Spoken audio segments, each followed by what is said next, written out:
Bonjour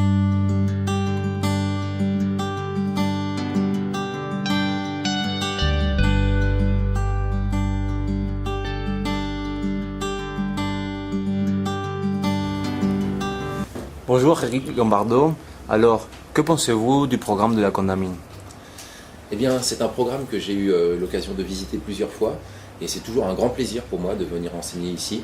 J'enseigne le marketing international et la logistique internationale et je travaille toujours avec des petits groupes d'étudiants. C'est un cours très interactif où chacun participe, il y a un vrai retour pour moi et le contenu du cours se construit de lui-même. Les étudiants essayent de trouver des exemples, ils s'intéressent, ils sont sérieux, ils sont motivés.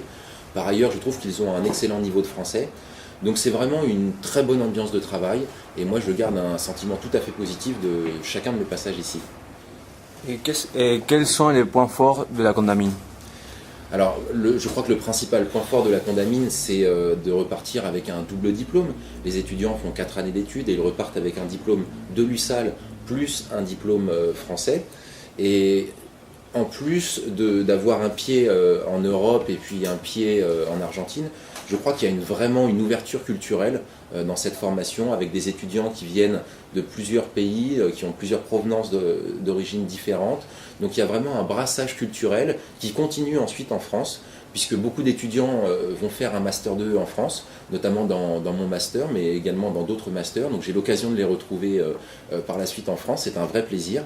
Et puis ce sont des étudiants qui sont attachants et je garde régulièrement des contacts avec certains d'entre eux qui après me donnent un petit peu de leurs nouvelles et des nouvelles que j'ai obtenues récemment. Ils partent pour des carrières internationales et ils sont très satisfaits en tout cas de leur emploi et de leur formation.